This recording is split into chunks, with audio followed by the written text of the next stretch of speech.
All right, so where I left off, I took my exposure, and very important that I have my original exposure underneath all of this, so that when I open up my PSD, if I need to, I can go back to my original exposure. And then with adjustment layers that I got through doing the black, white, and sepia action, and making my own adjustments to it, I've gotten to here. Now I need to save this, and I'm going to save it as my new texture number 1 to the desktop as a PSD.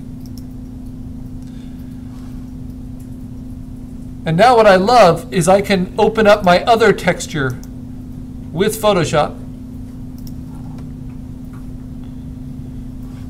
And if I have them all in their own windows, which I can do arrange, float all in windows, or I can just swoop them out like this, shrink them down.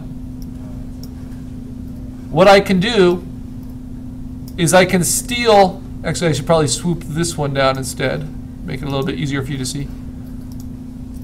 I can steal all those adjustment layers by selecting multiples, by holding down Shift and selecting all of these. Swoop this out, make it kind of small and out of the way, and then pull all of those and drop them onto my new exposure.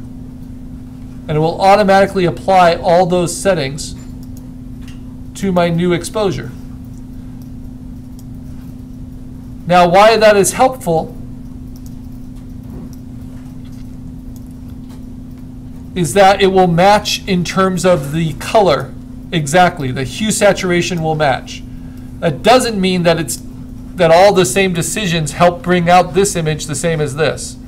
So now I'm going to go back and turn off everything except hue saturation. That's the only one I don't change. And one by one, I'm going to try to make it as strong as this one. And this one I do want to force up the exposure a little bit.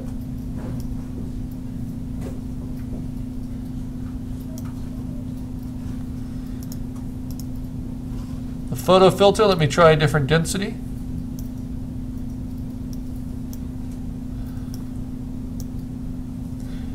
And it doesn't matter much because I'm looking through the hue saturation. But about there. Then the channel mixer. I'm going to have my hue saturation on, but my channel mixer, this is where I can really make some difference. I think I want it a little bit brighter. But I want to find where those shadows are and really emphasize them by pushing each color channel back and forth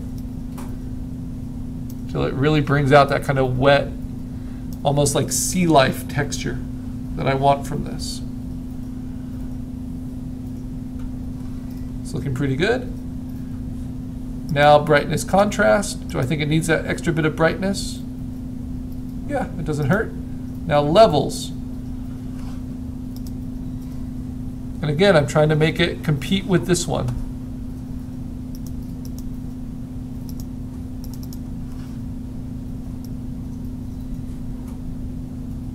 Now I don't want to push my level so much that I lose any content.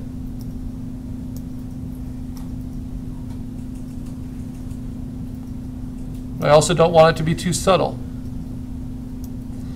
because I'm going to crop into a square.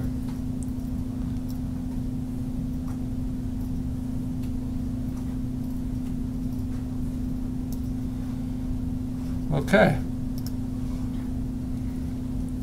So now if I like that, I like the potential of that one. I like this one. This one's kind of wet and scaly. This one's like popcorn. I'm going to save this now as new texture number 2.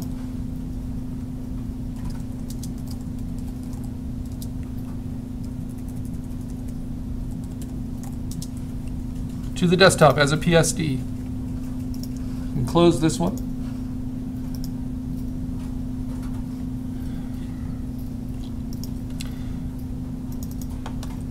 And now I can see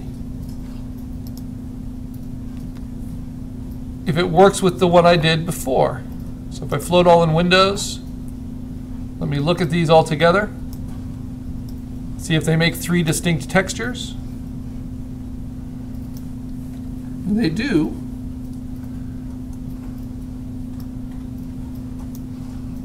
But to really see that, let me zoom in and crop the squares I want. So I use the cropping tool, I hold down Shift,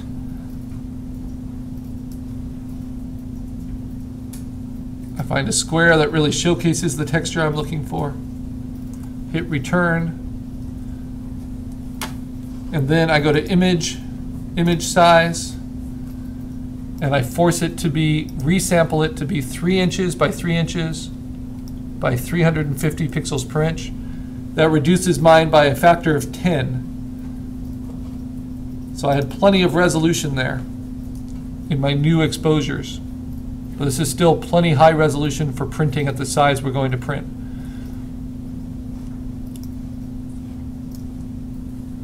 Then same thing with this one. Let's crop to a square.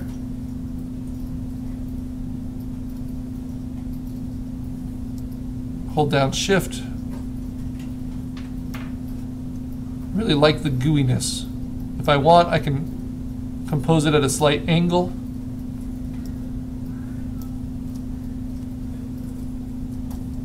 You just want to make sure you stay within the frame.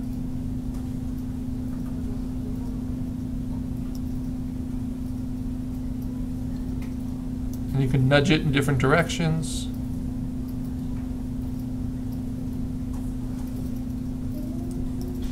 As long as you hold down Shift, you can change the size.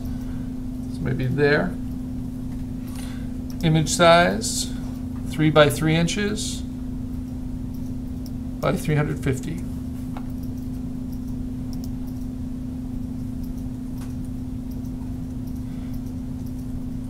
Now this one does not have the focus of the other two because of the low light. So I also want to check just the quality. That's why I wanted to see them all at full resolution. So I'm thinking maybe instead of that one, maybe I want to go to my old texture exposure and just use one from the cave. Maybe to replace the paper. That's why it's good to shoot more than you need. So I can go back to using the hair, seeing how that fits in.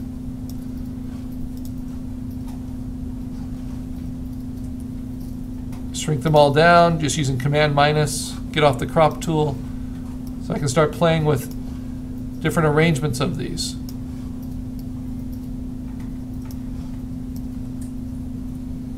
And now that feels like 3 very distinct textures.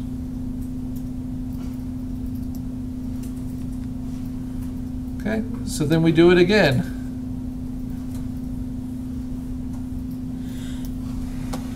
We start with the middle. We're going to say layer flatten image. That one's already flattened. So I duplicate it, Command J, go to image canvas size, grow behind it 12 inches by 9 inches with white as my extension color. I use the move tool, click on the rulers to drag guides down to stick around my 3-inch frame.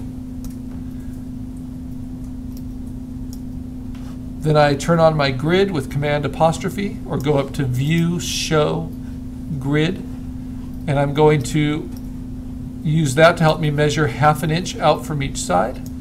Then I'm going to turn off that grid with Command apostrophe. Then, as long as these are flattened, I can drag and drop them in.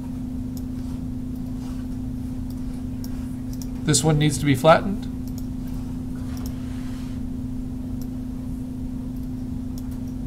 Then I can drag and drop it in. And now I can close all of these and not save, because I had saved them before I had cropped them.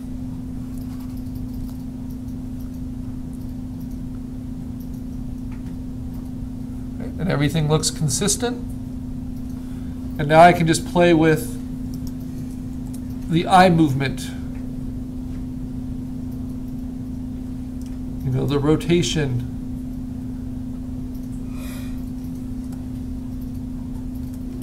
different options.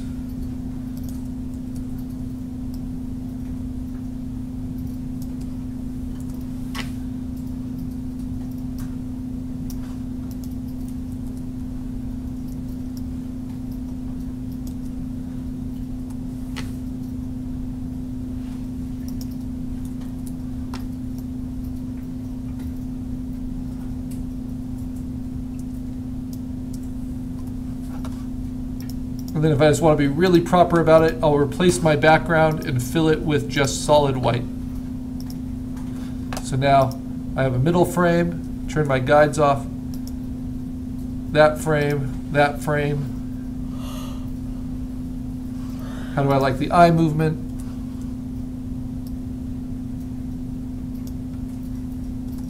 I think I like it like that.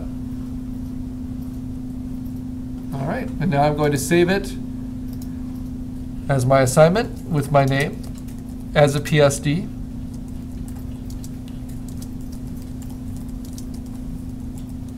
And this is my revised version to the desktop as a PSD. Now that's what I would need to print from. It's high quality. It's right there. To upload it, to submit, I have to say save as, and save it as a JPEG. And then I just want to make sure its size isn't more than 5 megabytes. Then I make sure that that JPEG is on the desktop. There it is. And then I can close it. And now I'm going to submit it before I put it all into my folder. So to submit, we use Firefox in this class. So I open up Firefox, I go to PhotoBucket, there's photobucket.com, and if you're in Firefox, it should log you in automatically to NLC Arts Lab Photo. I'm going to go to Library. This is all the information to get here is through links in the class site.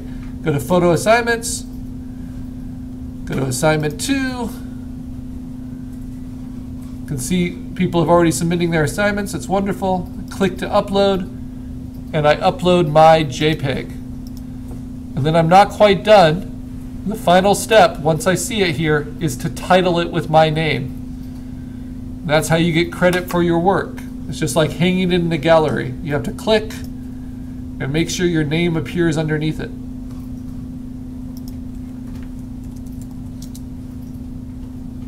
First name is fine. Okay, and that is my texture assignment. And you can start looking through the other people's assignments. Okay, the last thing, I've got all of this stuff on my desktop now.